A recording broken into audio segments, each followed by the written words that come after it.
bem-vindos ao Shift Happens Podcast. Aqui, toda semana, conversamos com executivos de diversos setores para revelar as histórias reais por trás da gestão de mudanças. Desde grandes conquistas e lições difíceis, mergulhamos no que realmente é necessário para liderar em meio à incerteza. Então, se você é um líder passando por transformação ou simplesmente adora uma boa conversa sobre reestruturação, estratégia, resiliência, você está no lugar certo. Porque quando a mudança acontece, grandes líderes se revelam. Antes de começarmos o episódio de hoje, uma palavra rapidinha do nosso patrocinador. Você é um líder enfrentando mudanças constantes e sua equipe espera respostas que você ainda não tem? O programa Líder da Mudança está aqui para te ajudar. Na Tona Business, trabalhamos com líderes para transformar caos em clareza, reter os melhores talentos e liderar em meio a transformações, sem perder a confiança, o timing ou até mesmo a sua sanidade. Se você está enfrentando reestruturações, mudanças com IA, desengajamento ou simplesmente precisa que sua equipe volte a se engajar com você, fale com a gente. Entre em contato ou acesse tonabusiness.com para saber mais. E agora sim, vamos ao episódio de hoje. Tenho a alegria de receber aqui o Alessandro Moraes, presidente da IMCD Brasil. O grupo IMCD é um dos principais distribuidores globais de especialidades químicas e ingredientes, conectando fornecedores e clientes em diversos setores. Alessandro, construiu uma carreira sólida em liderança e gestão de negócio, atuando em especialidades e commodities em diferentes regiões do mundo, da América Latina, Europa, Oriente Médio, África e Índia. Antes de assumir a presidência da IMCD Brasil, ele também acumulou experiências valiosas com grandes empresas globais como Dow Chemical e Ashland. Junte-se a nós para aprender com a experiência deste executivo de alto calibre e que combina experiência internacional, visão estratégica e capacidade de transformar desafios em crescimento. Bem-vindo ao Shift Happens Podcast, Alessandro. Obrigado, Camila. Obrigado pela introdução, pelas palavras. Prazer estar aqui e poder participar e dividir um pouco com você da experiência da minha história. Muito legal, eu que te agradeço o tempo e assim, eu sou muito impressionada até quando a gente conversou antes desse podcast, na tua experiência, assim, é muito vasta. Eu, particularmente, achei, nossa, morei no Brasil, nos Estados Unidos e morei em alguns estados do Brasil, quanta mudança. Aí quando eu vejo todos os lugares que você já morou, eu disse, meu Deus, exige tanta resiliência, né, e tanta adaptação. Por isso que eu vou começar com uma pergunta em relação à parte de mudança, quando você vê sobre o lado pessoal. Se você divide um exemplo de uma mudança que você viveu e o que você aprendeu durante esse processo. Assim, por conta da trajetória profissional, acabei realmente tendo algumas mudanças de locais, né, de país, mudanças de carreira ou de posições, de tipos de mercado que eu estava trabalhando. Então, acho que primeiro fator é você conseguir encarar a mudança de forma positiva, né? De você olhar para aquilo como um momento de transformação pessoal, transformação profissional e tirar proveito daquilo que está acontecendo. Morei em lugares bastante diferentes, né? E eu sempre falo, e às vezes me pergunto, né? Assim, olha, o que você fez, que lugar que você gostou mais de morar e tudo.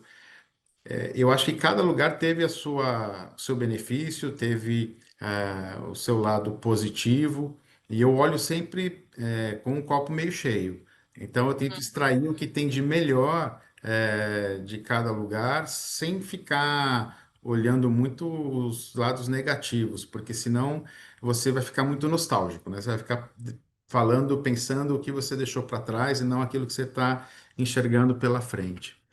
Então, a mudança, eu acho que às vezes a gente fala que a única constante é a mudança, né? Isso faz parte da carreira e da trajetória profissional, de muita gente. A primeira mudança que eu tive grande, que foi quando eu saí do Brasil e fui para a Suíça, foi uma mudança muito grande, né? Porque a primeira vez que eu estava mudando de país e estava levando a família e estava assumindo uma responsabilidade bastante diferente por conta de uma região diferente. Então, isso causa um período de adaptação que você tem que buscar ajuda, buscar um pouco de suporte, contar com gente de confiança para fazer esse processo um pouco mais tranquilo. Então, você tem algumas dicas que para a gente começar uma conversa sobre gerenciamento de mudança é olhar o lado positivo daquilo que está acontecendo, enxergar que você eh, provavelmente está fazendo a mudança para ir para um momento melhor e buscar apoio, né, dentro do teu círculo de confiança para poder acelerar a tua adaptação, porque sempre vai ter um período de adaptação aí. Uhum. Eu acho que o apoio é uma coisa tão chave, né? Independente da mudança que se faz, porque a gente não consegue fazer certas coisas sozinho, né? E nessa fase de realmente aprendizado, num novo país e tudo, nossa, é essencial. Eu lembro eu chegando no escritório do meu chefe perguntando: pode dar uma olhadinha se eu preenchi o cheque correto aqui? Não tenho certeza, eu quero ter certeza que não vou voltar o cheque porque eu preenchi errado. Porque até o cheque é uma coisa tão básica, né? É, É diferente. Tá bom, é meio óbvio, mas e se eu fiz alguma coisa errada? Eu tô nova, eu tenho receio, eu tenho medo, né? De fazer bobagem, né? E daqui a pouco, né, aconteceu uma coisa aí que eu não queira. Então, é muito interessante, desde as pequenas às grandes coisas, né?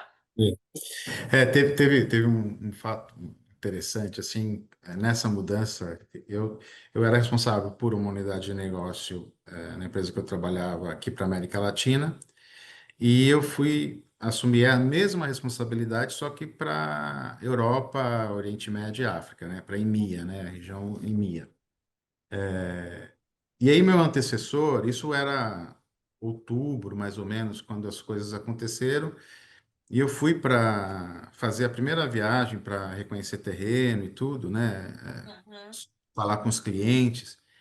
Mais ou menos final de outubro, começo de novembro, o meu intercessor falou assim: Olha, tá tudo organizado, você fica tranquilo, porque a gente já negociou todos os contratos para o ano que vem.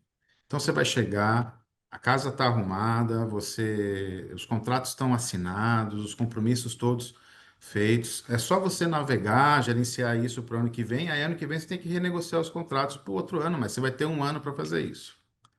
Beleza, ótimo. Entre eu sair do Brasil e chegar na Europa, a fábrica tinha uma grande fábrica que abastecia o mercado globalmente da empresa. A uhum. fábrica teve um acidente e explodiu. Ok. E 40% da produção ficou parada. Nossa. Então, todos aqueles contratos que ele havia negociado, a gente não tinha condição mais De de atender. cumprir, de Uhum. atender. Então, o que era para ser algo tranquilo, foi um grande desafio, porque eu tive que começar a renegociar todos esses contratos e buscar alternativas e transformar aquela situação que era. Eu chegava, muito prazer, meu nome é Alessandro, sou o novo responsável, gosto muito de te conhecer, porém não tenho mais produto para te oferecer. Por um contrato que estava assinado, que estava firmado, né? Então, foi um período que forçou uma adaptação muito rápida. Uhum. Acho que um ponto fundamental aí foi trabalhar com muita transparência sobre a situação. A situação era uma situação grave, uma situação crítica, Sim. que exigia comunicação constante e transparência. E Uhum. que me ajudou muito até a ganhar confiança depois desses clientes, e são clientes que a gente acabou desenvolvendo um relacionamento, e até hoje eu mantenho contato, porque a forma como a gente acabou conduzindo esse período difícil, que exigiu cooperação, entendimento, muita negociação, fez com que a gente desenvolvesse relacionamentos muito fortes. Uhum. Então foi uma experiência muito interessante de chegar no lugar com uma mudança grande, com uma transformação grande e com um desafio de cenário imediato que era inesperado, né? Não era olha, você tem que ir para fazer uma mudança e já era planejado essa necessidade. Não, isso aconteceu no meio do caminho. Então, exigiu muita adaptabilidade e muita conversa. Nessa hora, o jeitinho brasileiro é importante porque Sim, você tem mais jogo de cintura. concordo. Quando a gente compara, o profissional aqui do Brasil, ele tem planejamento não é tão bom, mas a flexibilidade é muito alta. Uhum. Quando você vai para a Europa, para países como Alemanha, Suíça, o planejamento é excelente, só que a flexibilidade é muito mais baixa. E era um momento que exigia flexibilidade, porque a situação tinha mudado de uma hora para outra. Então, isso me ajudou bastante, né? Ajudou a trabalhar a questão da flexibilidade, tentar mostrar que a gente poderia fazer de formas diferentes.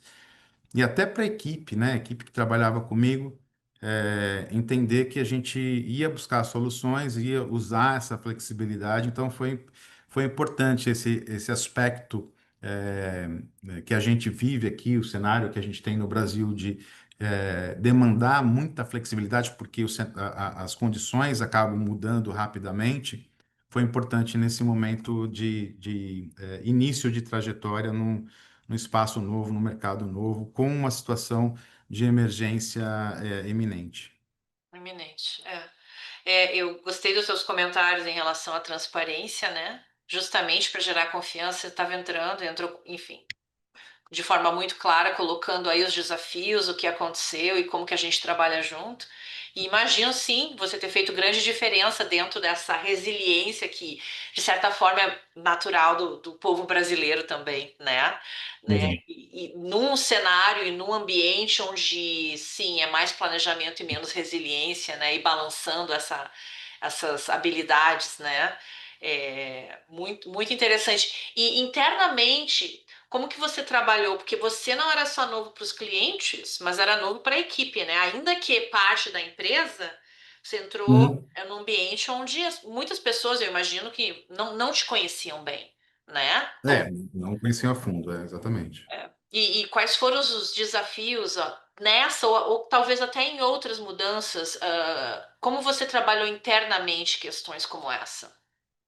É, todas as vezes que eu cheguei num ambiente novo, numa equipe nova, eu tenho um trabalho de conhecer as pessoas, né? No final do dia, a gente trabalha com pessoas, a gente interage com colegas de trabalho, então é importante você entender qual é a história de cada um, né, junto com a experiência, qual que é a situação atual, qual que é o ambiente que cada um está vivendo e as expectativas, né? Porque às vezes pode ser que tenha alguém ali que tinha expectativa de estar no seu lugar, por exemplo. Então você precisa entender um pouco esse momento. Tem gente que tem expectativa de que você vai ajudar no desenvolvimento de carreira ali, porque o antecessor era um mentor também, enfim. Então, é importante você entender o momento de cada um, as expectativas, as histórias, e montar a tua equação de como aquela equipe pode trabalhar melhor junto, né? Uhum, Então eu faço bastante esse exercício de sentar e conhecer um pouco mais de cada um, de quem tá ali, e ver o que eu posso fazer para ajudar a complementar as habilidades que aquela pessoa tem, né? Uhum. E vice-versa, né? Como aquela pessoa complementa as minhas habilidades. Então, por exemplo, eu sou um cara que eu tenho eu consigo ver um cenário mais amplo, Uhum. mas quando chegar muito no detalhe, eu preciso de alguém que seja bastante detalhista próximo de mim para me ajudar. Sem dúvida. Uhum. Então, isso acaba me complementando. Então, você identificar quem vai ser essa pessoa, como essa pessoa pode te ajudar nessas horas, né, é importante e ver como você ajuda aquele time a se desenvolver e a chegar num lugar melhor do que eles estavam no momento que eu cheguei. Então, eu tenho essa preocupação de conhecer, de interagir, entender aonde as pessoas querem chegar e como eu posso fazer para ajudar esse movimento. E isso facilita bastante a colaboração e a cooperação, né? Então, Uhum. transparência e comunicação são fundamentais para a gente alcançar esses objetivos, né? Mostrar que você está ali para ajudar e para melhorar e acelerar o desenvolvimento das pessoas é uma grande ferramenta de aumentar a colaboração do trabalho em equipe, né? Uhum. Com certeza. São excelentes práticas. É, eu gostei do que você falou da complementar as habilidades, né? É o vice-versa. Porque até quando você pensa em entrevistar alguém, por exemplo, para um cargo, né? Eu acho que a gente naturalmente acaba pensando nas áreas afins, porque é uma coisa talvez natural do ser humano, né? Sim. Ao invés de pensar alguém que talvez desafie um pouco mais e traga esse complemento para o time, né? E que não necessariamente seja aquele que tem essas skills que fecham mais contigo. É um desafio grande, né? Tentar ver É, de uma forma mais assim ampla, né? No, por exemplo, no é. processo de seleção. E quando você chega num lugar que é muito diferente daquilo que você estava, inevitavelmente você precisa de ter suporte e garantir que a equipe possa te ajudar. Uhum, Eu lembro quando eu saí, eu estava na Suíça e eu saí da Suíça e fui para o Oriente Médio, fui para os Emirados, para Dubai, né? Com a responsabilidade da região ali. uhum, Foi uma mudança muito grande. Se precisar dois lugares mais diferentes, acho que são Zurique, que é onde eu morava anteriormente, e Dubai, né? Um é um lugar que é muito tradicional, que é um lugar central na Europa, que é frio, né? Que tem também tem muita água, muita natureza, neve e tal, e vai para Dubai, que é no meio do deserto. Então, geograficamente é diferente, o estilo das pessoas é diferente, né? A religião é diferente. Então foi uma mudança muito grande, dois lugares incríveis, que eu tive ótimas experiências mas que são muito diferentes. E aí, quando cheguei em Dubai, a equipe era basicamente uma equipe local, assim, de profissionais formados localmente, que era a primeira vez que um brasileiro estava chegando para liderar. uhum, Anteriormente, eram europeus, normalmente, ou americanos, que estavam ali participando da liderança. Então, foi a primeira vez. E acho que o ponto positivo é que depois do período que eu tive lá, a gente conseguiu colocar líderes locais subindo e ocupando as posições de liderança ali dentro da organização, sem ter que levar novos expatriados para lá. Então, acho que isso foi bastante positivo também de fazer esse desenvolvimento local e mostrar que as pessoas estavam num movimento de progressão e que poderiam alcançar níveis maiores. E acho que eh, eu consegui contribuir para que essas pessoas se desenvolvessem. Então, acho que foi bem bacana isso também. E, ao mesmo tempo, aprendi muito, né? Aprendi muito com todos eles e foi uma experiência incrível. Uhum. E dentro desse cenário, bom, antes eu queria fazer o comentário, eu acho que quando você consegue contribuir no desenvolvimento de talentos, assim, interno, acho que as pessoas, a motivação, a confiança, gera um ambiente tão melhor, né? Esse engajamento com o pessoal, né? Com os funcionários, com certeza. E na hora que você chega num ambiente como esse, e que as pessoas estão também ansiosas para entender o que que você quer, qual é o teu objetivo, o que que você quer fazer, Aham. se vai haver alguma mudança radical, de organização, de pessoas, né? Existe sempre uma expectativa desse tipo. Uhum. Então, é importante você também acalmar um pouco os ânimos e se não há uma necessidade de uma mudança, você deixar isso claro de uma vez, né?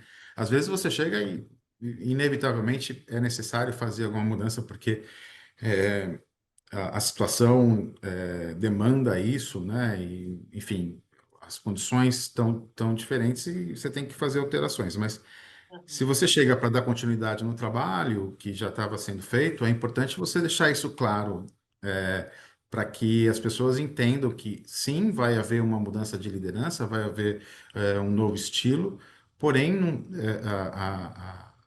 a continuidade vai ser respeitada e vai ser importante, e a ideia é elevar o grupo para um novo patamar.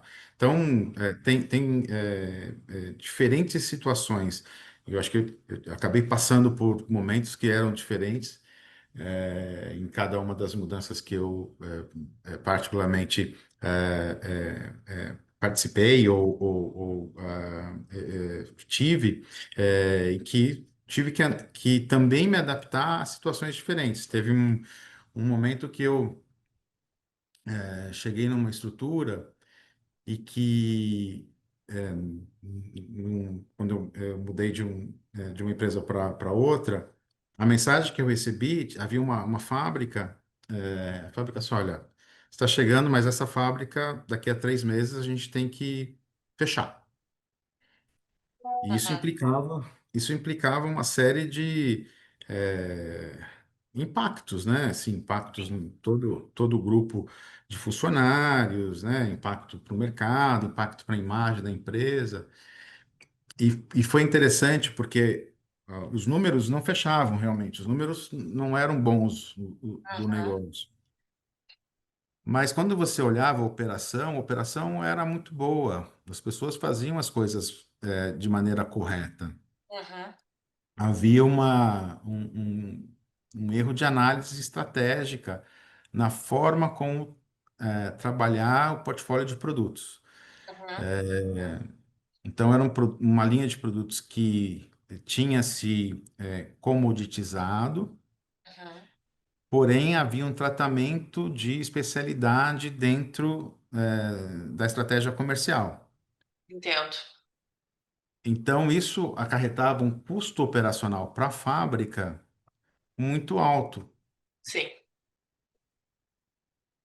Então, quando eu cheguei, a gente fez uma análise, juntei um time, fizemos uma análise, mudamos a estratégia, mudamos algumas pessoas, mudamos a forma de trabalhar e salvamos a fábrica continuou operando, está operando até hoje e com bons resultados, porque teve uma diferença na forma de tratar o produto comercialmente, como você atendia o mercado, que nível de serviço você dava para o mercado, que o mercado não estava disposto a pagar, né? E isso representava um custo muito grande para a planta. Então, promover essa mudança, foi uma mudança de mentalidade, porque o time acreditava que era um produto diferenciado, só que o mercado já não acreditava, Não não acredito. reconhecia mais Sim. isso e não pagava esse valor. Sim. Então, teve que haver uma conscientização do time sobre qual que era a real posicionamento. O produto era muito bom, porém com um posicionamento que não comportava uma adição de custos de serviço, né, de mudanças de programação de produção, porque isso encarecia o custo da fábrica e que Uhum. não estava sendo visto por quem estava ali naquele momento. Esse é um ponto interessante. Eu acabo me estendendo, você me interrompe, por Não, favor. eu adoro o que você está falando. Não, pode continuar. Muito bom. Uhum. Às vezes, quem está dentro de um problema não enxerga tudo aquilo, Verdade. todos os detalhes, ou não enxerga a visão completa, é que às vezes quem está de fora consegue enxergar melhor. E eu já tive essa situação de estar dentro do problema e não conseguir enxergar, e alguém de fora, mas espera aí. Por isso que é importante você fazer alguns checkpoints com gente de confiança que está fora, porque isso Uhum. pode te trazer uma luz diferente pro problema também. Uhum. São os fresh eyes que a gente gosta de falar que É, precisa ter alguém de é, fora, né, para talvez trazer. Às vezes não, mas muitas vezes sim, eu diria. Trazer essa é, mentalidade fresca de fora, provavelmente a análise vai ser diferenciada versus quem está ali no dia a é. dia, né? Porque às vezes você não carrega o bias, né, de quem Uhum, está dentro, que está por muito tempo envolvido com aquele dilema, com aquele problema. uhum. E quem vem de fora vem sem orientação, assim, vem sem direcionamento, sem bias, né, sem desvio, e consegue, às vezes, enxergar uma coisa que a gente não está enxergando, né? E uma das coisas interessantes nesse cenário é fazer as perguntas corretas, né? Porque às vezes não é que. Muitas vezes não é nem que seja um especialista daquela área, mas só o fato de tentar entender e fazer perguntas, o próprio time, eu tô tão envolvida nisso, eu não tinha pensado. E É, aí essas pessoas mesmo vão chegando a conclusões, né? Mas não tiveram tido o tempo, é, né, de se perguntar, né? é.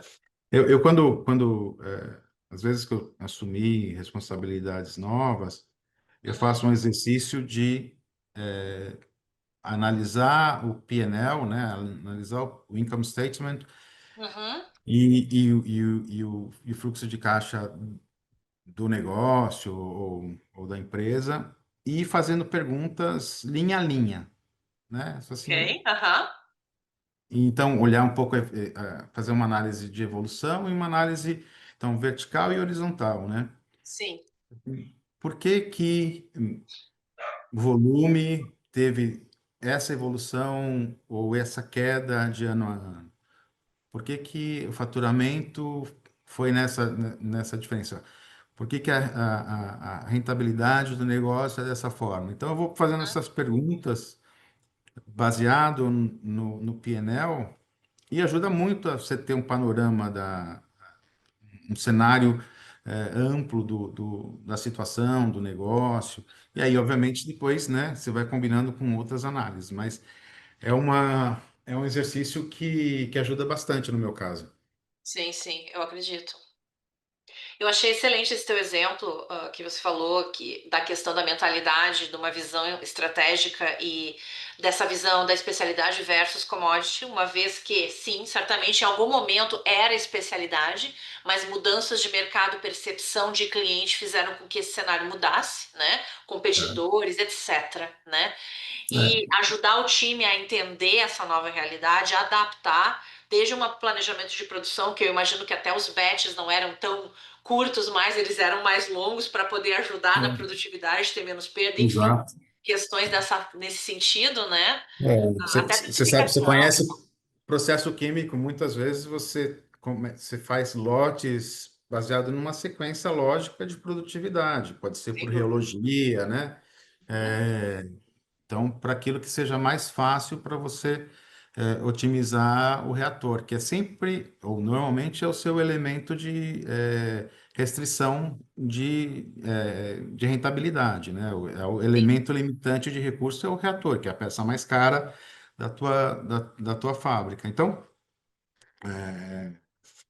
fazer nesse caso, A análise foi como a gente melhora os custos, né? E melhorar os custos passava por você ter um planejamento de produção que fosse contínuo, sem interrupção. E Uhum, para isso você tinha que mudar o nível de serviço oferecido para o mercado. Você não, o cara colocava um pedido hoje, eu não podia parar a minha produção para atender o material que ele queria, porque eu tinha que esperar o próximo ciclo, né? E uhum. não cabia a gente fazer esses ajustes. Enfim, esse é um exemplo que aconteceu. Ah, com certeza. Aí muda tudo, né? Precificação, a análise, o lead time, expectativa, é tanta coisa, né? A forma realmente de servir. Não, acho que É. esse é um excelente exemplo, sem dúvida. E você comentou também, quando você chegou novo no lugar, a questão de falar por que que eu estou aqui, ou o que que vocês vão esperar, vai mudar, não vai mudar e tal. O que me vem o tema de comunicação, né? Você teria alguma boa prática para dividir com a gente em relação à comunicação durante algum processo de mudança grande, assim, na organização? Eu acho que é importante você exercer uma comunicação constante. Acho que, obviamente, você acaba tendo níveis de comunicação, né?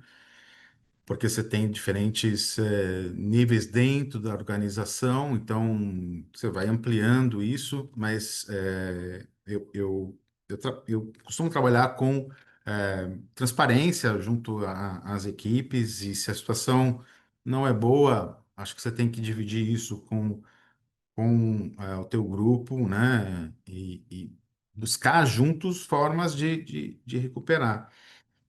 E se a situação é boa, obviamente é um motivo maior ainda para você festejar, celebrar e comunicar bem.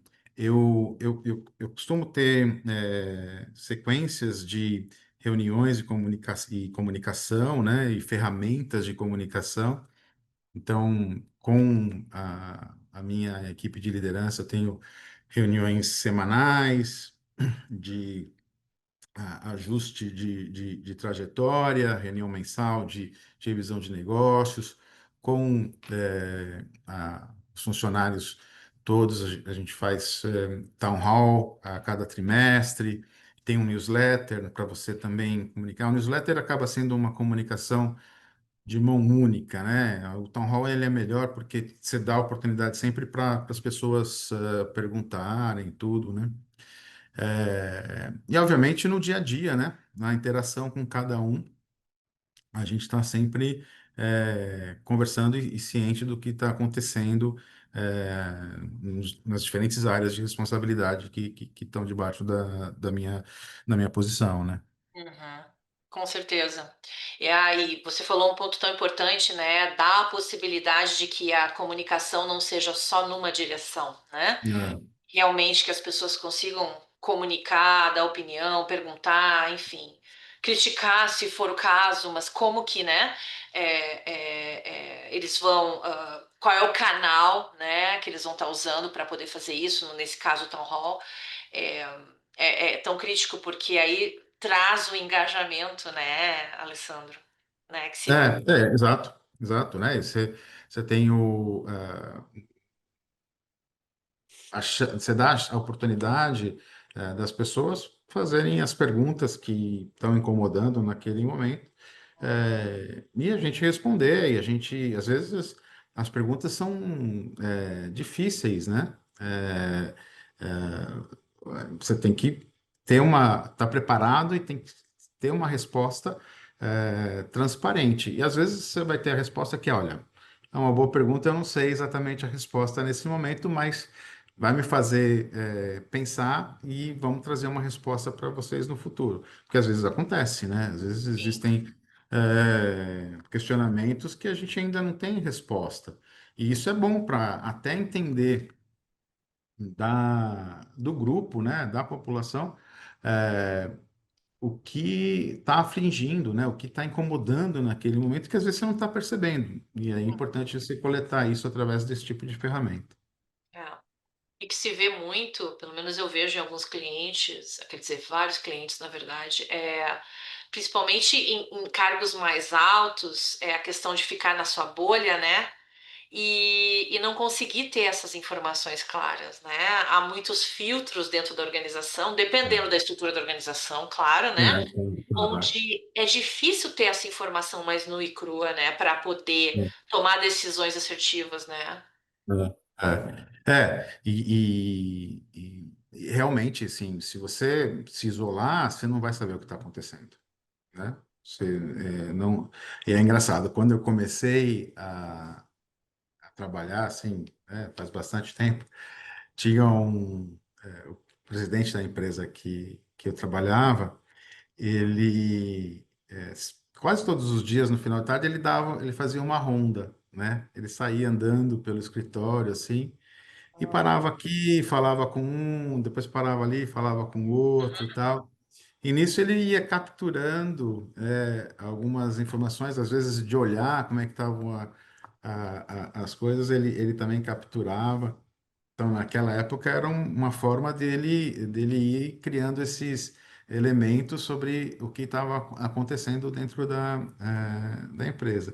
E assim, a gente precisa estar constantemente eh, alerta ao que está circulando, o que está acontecendo, né? Porque, assim, toda empresa é um organismo dinâmico, né? É, e não existe vácuo de informação ou vácuo de liderança. Se você não tiver, se as pessoas não estiverem ali, pode acontecer de ter uma informação errada circulando. Uhum. Então, porque não vai ter vácuo de informação. É. Alguma informação vai circular. Então é importante você preencher isso e garantir que, de novo, voltando ao começo da nossa conversa, a transparência é fundamental para você garantir o engajamento que você comentou agora há pouco também. Uhum. É. E eu gostei da palavra vácuo, porque esse vácuo vai gerar rádio peão, né? Como a gente fala, né? A informação informação equivocada. Se deixar o vácuo, o rádio peão entra no ar. Entra no ar, exatamente. Enfim, e pensando no futuro agora, como que você vê os desafios, nos próximos anos na tua indústria ou no mercado químico em geral, enfim, né? Para realmente ter sucesso. Pensando também que o ritmo das mudanças são cada vez maiores, né? Mais rápidos. Isso não é uma resposta fácil de dar, né? Porque o mercado tem se transformado muito, a indústria como um todo tem se transformado muito. A indústria química, ela tem participado de várias mudanças que a gente está vendo por conta de temas geopolíticos, por conta de temas ambientais, sustentabilidade, tecnologia. Então, existe uma transformação acontecendo nos players. Nos últimos anos, houve integrações, fusões, separações, spin-offs, Uhum, mudança de centro de produção, né? A ascensão da Ásia cada vez mais como centro de fornecimento de produtos químicos, a Europa perdendo um pouco de relevância por conta de situações geopolíticas, os Estados Unidos, né, um grande produtor e um grande consumidor, e tecnologia desenvolvendo rapidamente. A gente vê também mudança no perfil dos consumidores. Então, alguns produtos que tinham uma demanda maior no passado estão em declínio, seja por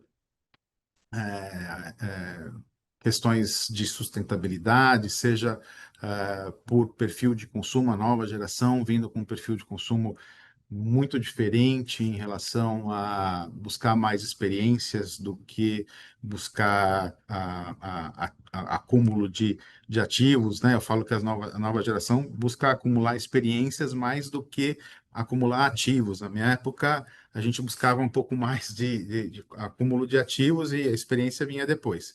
É, acho que agora a situação tá um pouco invertida, e isso tem reflexo no consumo das pessoas, né? No consumo do mercado. Uhum, E, de novo, a ascensão dos novos players asiáticos, fábricas novas, com custo mais barato, com um posicionamento diferente. Então, é um mercado em transformação constante, que os players têm que estar muito atentos para poder se adaptar rapidamente a essas mudanças de cenário, de tendência. uhum. Particularmente, o Brasil segue sendo um mercado consumidor importante, vem sofrendo com a questão de competitividade em relação a outros centros também. A gente vem sentindo o aumento de produtos importados chegando no Brasil. Então, a indústria como um todo sofre, a indústria química em particular também, porque existe uma demanda, uma concorrência por produtos terminados de fora, importados, e uma concorrência por produtos químicos também importados. Então, uma concorrência Sim, dupla que afeta dois lados ali da. a indústria química nacional. Uhum. Mas quando a gente olha a longo prazo, acho que as tendências de cada vez mais buscar eficiência, sustentabilidade ainda é muito importante, muito relevante. A gente tem que desenvolver produtos de forma sustentável. A gente fez há um tempo atrás um Sustainability Summit aqui, que gerou muito interesse por parte do mercado. Então, é um sinal que o mercado ainda tem tá muito ávido por desenvolvimentos sustentáveis. Então, é um desafio constante das áreas de desenvolvimento e inovação das empresas, de trazerem novidades com consciência de custo. Acho que a formulação hoje demanda que a gente tenha um custo muito competitivo e, ao mesmo tempo, evoluindo cada vez mais em temas de sustentabilidade e uso racional de recursos, né? Então, a gente procura trabalhar com essa visão, oferecendo para o mercado inovação, oferecendo para o mercado competitividade e oferecendo para o mercado sustentabilidade através no caso da distribuição, a distribuição tem uma vantagem que é poder olhar a formulação de uma forma muito abrangente, sistêmica, Verdade.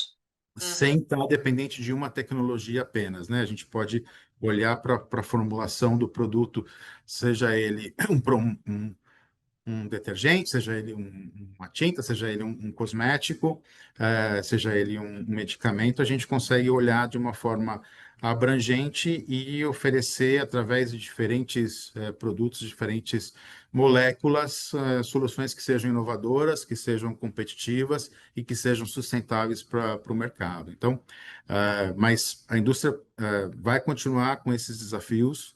A indústria química é muito importante para toda a sociedade. É uma indústria que oferece inovação, que oferece desenvolvimento, e que é muito bom poder fazer parte dessa indústria e poder contribuir para todos. Com certeza. E aí já pegou no meu coração, né? De mais de 20 anos servindo essa indústria, que eu adoro.